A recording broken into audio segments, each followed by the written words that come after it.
அருந்தமிழ் நேயர்களுக்கு வணக்கம். இன்றைக்கி சென்னை உயர்நீதிமன்றத்தினுடைய மதுரை கிளை தாவேக அரசிற்கு கொடுத்திருக்கின்ற ஒரு எச்சரிக்கை தீர்ப்பு, அது குறித்து தான் இப்போ நம்ம பார்க்க போகிறோம். வாங்க போகலாம்.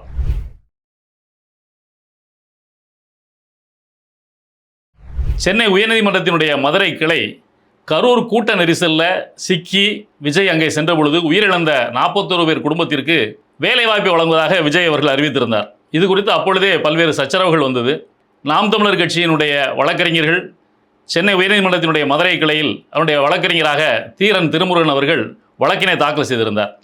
கரூரிலும் அன்னைக்கு விஜய் அந்த பணியாணையை வழங்குவதற்காக சென்ற அன்று காலையில் கரூரை சார்ந்த வழக்கறிஞர் நன்மாறன் அவர்கள் கூட கலெக்டரை சந்தித்து மனு கொடுக்கக்கூடாது என்று தெரிவித்திருந்தார். இது குறித்து நாம் தமிழர் கட்சியினுடைய தலைமை ஒருங்கிணைப்பாளர் அண்ணன் சீமான் அவர்களும் இது தவறான முன்னுதாரணத்தை ஏற்படுத்திவிடும் என்று சொல்லியிருந்தார். வேறு எந்த கட்சிகளும் இது குறித்து எந்த விதமான முன்னெடுப்புகளும் எடுக்கவில்லை. ஆனால் நாம் தமிழர் கட்சி இது குறித்து சட்ட போராட்டத்தை நடத்தியது. நாமும் நம்முடைய வலையொலியில் இதற்கு முன்னால் பேசிய பொழுது இது குறித்து மிக தெளிவாக சொல்லியிருந்தோம். ஏன்னு சொன்னால், இந்த வேலைவாய்ப்பை வழங்குவது என்பது கம்பேஷனேட் கிரவுண்டில் தான் வழங்க முடியும், கருணை அடிப்படையில் தான் வழங்க முடியும். அந்த சம்பவம் நடந்த உடனேயே தமிழக அரசு அன்றைய முதல்வராக இருந்த திரு ஸ்டாலின் அவர்கள் 10 லட்சம் ரூபாய் கருணை தொகை வழங்குவதாக அறிவித்தார். அந்த பணம் உடனடியாக வழங்கப்பட்டது. அதன் பின்னர் விஜய் அவர்கள் 20 லட்சம் ரூபாய் வழங்குவதாக தெரிவித்து அந்த 20 லட்சம் ரூபாயையும் அவர் அங்கிருந்த ஒவ்வொரு குடும்பத்தையும் மகாபலிபுரத்திற்கு வரவழைத்து அந்த 20 லட்சம் ரூபாய் வழங்கினார். அப்பொழுதே இது குறித்து விமர்சனங்கள் எழுந்தது. ஏன்னு சொன்னால், இது குறித்த வழக்கு நிலுவையில் இருந்தது. விஜய் கரூருக்கு தாமதமாக சென்றதால் தான் இந்த விபத்தே ஏற்பட்டது. எனவே அவர் மீது வழக்கு தொடுக்க வேண்டும் என்று ஒரு சாரார் சொன்னார்கள். ஆனால் அந்த சமயத்தில் இருந்த திமுக அரசு பொதுவான வழக்கை தாக்கல் செய்து கூட்ட நெரிசல் ஏற்பட்டதால் விபத்தாக அந்த வழக்கினை தாக்கல் செய்து அந்த கூட்டத்திற்கு ஏற்பாடு செய்திருந்த மதியழகன் என்கின்ற தாவேகாவுடைய மாவட்ட செயலாளரை மட்டும் கைது செய்து சிறைக்கு அனுப்பியிருந்தது. இந்த வழக்கு தொடர்பாக தாவேகா தரப்பிலே உச்சநீதிமன்றத்திலே மேல்முறையீடு செய்யப்பட்டு, ஏன்னா தமிழக அரசு ஒரு ஒன்மேன் கமிஷனை அமைச்சிருந்தது, ஒரு விசாரணை குழுவையும் அமைத்திருந்தது. இது தொடர்பாக மேல்முறையீடு செய்த பொழுது மேல்முறையீட்டில் உச்சநீதிமன்றம் சிபிஐக்கு பரிந்துரை செய்தது.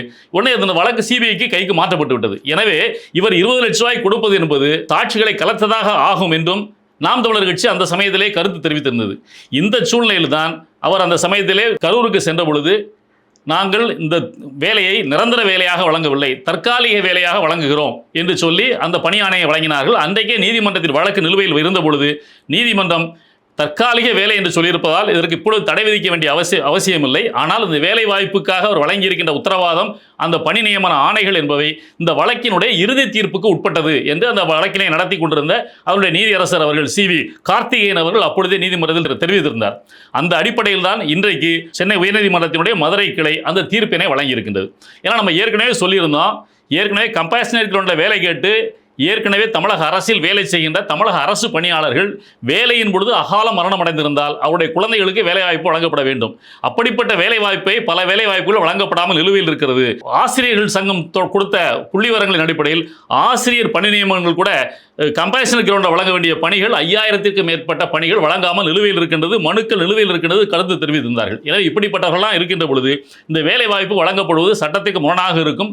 கண்டிப்பாக நீதிமன்றம் இதற்கு மிகப்பெரிய ஆப்பு வைக்கும் என்பது நமக்கு அப்பொழுதே தெரியும். இது குறித்து நாம் சொல்லியிருந்தோம். திமுகவும் இது குறித்து பல்வேறு நடவடிக்கைகளை எடுத்தது. ஏற்கனவே நம்ம கம்பேஷன் கிரவுண்டில் வேலை கேட்டு போயிருக்கின்றவர்கள் எல்லாம் கலெக்ட் செய்து இந்த வழக்கு எந்த நிலைமைக்கு போகிறது என்று சொல்லி பார்த்து அதில் தங்களை மனுதாரராக இணைக்க சொல்லி சில வேலைகளை செய்து கொண்டிருக்கிறார்கள் என்பது குறித்தும் நாம் முன்னரே கருத்து தெரிவித்திருந்தோம்.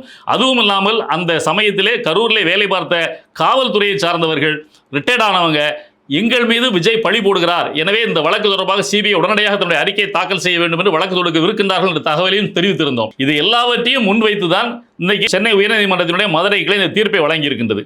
இதில் எதிர்மனுதாரராக சேர்க்கப்பட்டு மனு தாக்கல் செய்திருந்த வருவாய் பேரிடர் மேலாண்மை துறை செயலாளர் அவர்கள், இது தமிழக அரசினுடைய கொள்கை முடிவு, எனவே கொள்கை முடிவில் நீதிமன்றம் தலையிடுவதற்கு அவர்களுக்கு உரிமை இல்லை என்ற கருத்தை தாக்கல் செய்ததோடு டிஎன்பிஎஸ்சியையும் இதில் வழக்கிலே சேர்க்க வேண்டும் என்று மனுதாரர்கள் கோரியதன் அடிப்படையில் டிஎன்பிஎஸ்சியும் இந்த வழக்கில் மனுதாரராக சேர்க்கப்பட்டிருந்தது.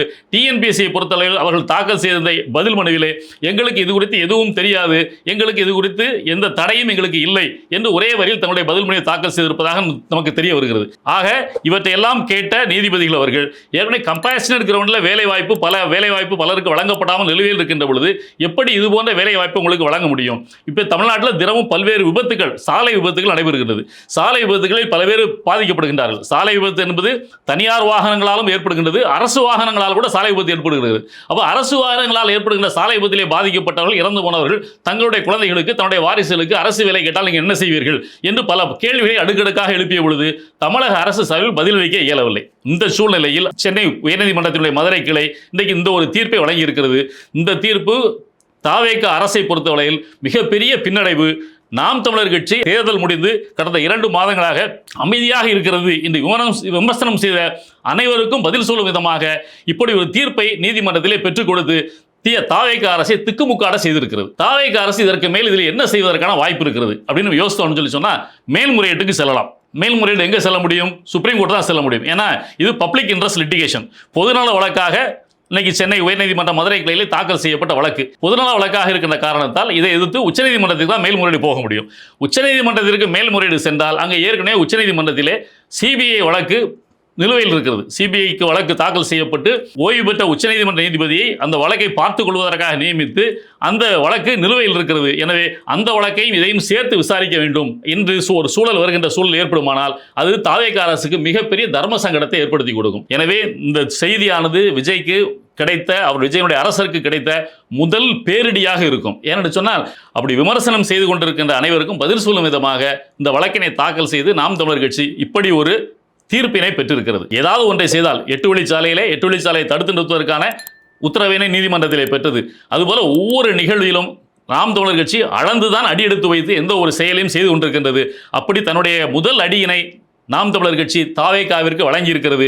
இனிமேல் தொடர்ந்து தாவேகாவுக்கு எதிரான மிகப்பெரிய அரசியல் சக்தியாக நாம் தமிழர் கட்சி நின்று அரசியல் செய்யும். அது மிகப்பெரிய பின்விளைவுகளை தாவேகாவுக்கு கொடுக்கும். தாவேகாவை எதிர்கொள்ள என்ன செய்ய போகிறது என்பதை பொறுத்திருந்து பார்ப்போம். நன்றி, வணக்கம்.